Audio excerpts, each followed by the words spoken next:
Avez-vous déjà eu l'impression de faire du surplace alors que d'autres semblent avancer sans effort? Ce n'est pas forcément une question de chance, mais souvent de choix quotidiens. Certaines mauvaises habitudes peuvent nous maintenir dans une situation précaire sans même que nous nous en rendions compte. Je vais vous proposer aujourd'hui de mettre ces pièges en lumière et de mettre en avant certaines erreurs que nous sommes tous amenés à faire, et moi le premier, et qu'il convient de chasser au loin du mieux possible. J'en profite pour vous remercier pour la douce ascension de cette chaîne. Nous venons d'atteindre le 500e abonné. Merci encore et continuons donc de progresser ensemble. Bienvenue dans la pièce sécurisée.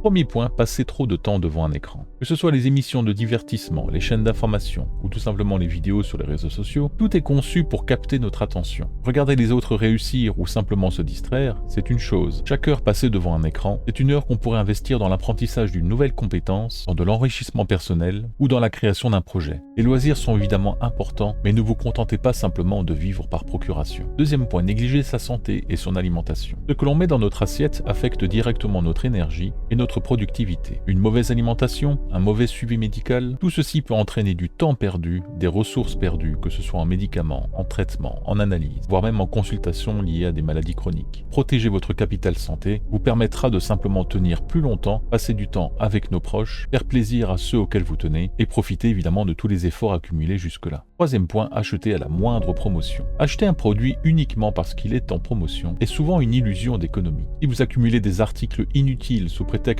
qu'ils étaient en promotion, eh bien vous perdez de l'argent. Alors, achetez stratégiquement en vous concentrant sur la qualité plutôt que sur la quantité. Point suivant, mal gérer votre sommeil. Le sommeil est ô combien important pour maintenir une santé de bonne qualité. Mais attention à ne pas entrer dans une surconsommation où quelquefois des heures précieuses sont gâchées alors que le cerveau est en plein éveil. Alors structurez votre temps dans la journée et prenez de l'avance. Point suivant, blâmer les autres pour ses propres échecs. Alors c'est toujours facile de pointer l'État, l'économie, les mauvaises circonstances ou le manque de chance. Mais en fin de compte, la seule chose qu'on peut vraiment contrôler, c'est notre réaction face aux difficultés.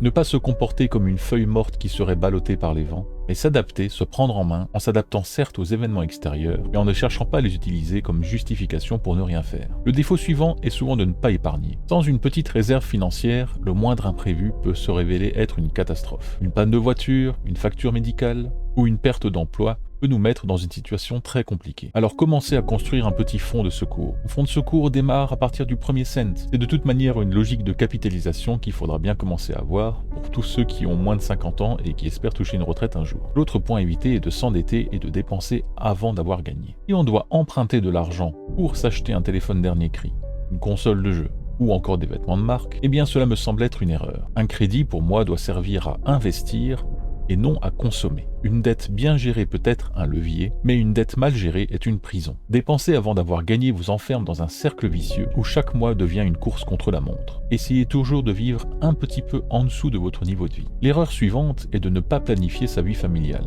Si vous avez la chance d'avoir un ou plusieurs enfants, il est tout à fait probable que vous en éprouviez une grande joie. Mais celle-ci vient accompagnée d'une grande responsabilité financière. Ne pas anticiper les coûts liés à leur éducation et à leurs études à venir peut créer de grosses difficultés sur le long terme, ainsi que planifier vos finances et également offrir une belle stabilité à toute votre famille. L'erreur suivante est de s'entourer systématiquement de gens sans ambition. Notre entourage a tendance à nous influencer sur notre vision de la vie. Si nous sommes entourés de personnes qui ne cherchent pas à progresser, cela risque d'avoir un impact sur nous. Profitez de la force des personnes de votre entourage et soyez vous-même un moteur pour tirer vers le haut ceux pour lesquels la force viendrait à manquer. Soyez actif dans un cercle vertueux qui profitera à tout le monde. L'erreur suivante est de ne jamais mettre ses idées en action. Avoir des idées, c'est bien, et les concrétiser, c'est encore mieux. L'hésitation et la peur de l'échec sont les plus grands ennemis du progrès.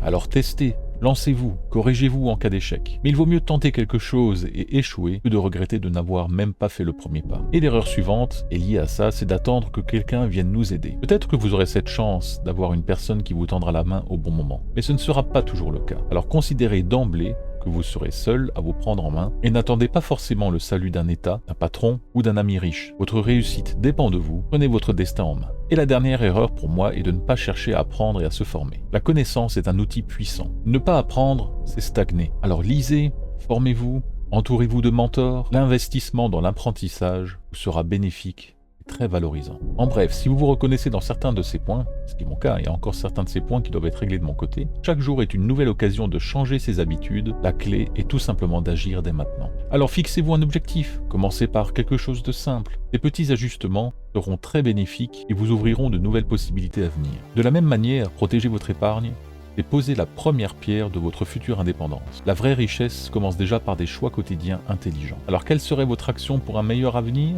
Je serais curieux de vous lire. En attendant, on va se retrouver très bientôt pour de nouveaux contenus. Et n'oubliez pas, ne rien faire c'est déjà choisir de perdre, et réagir c'est protéger votre liberté.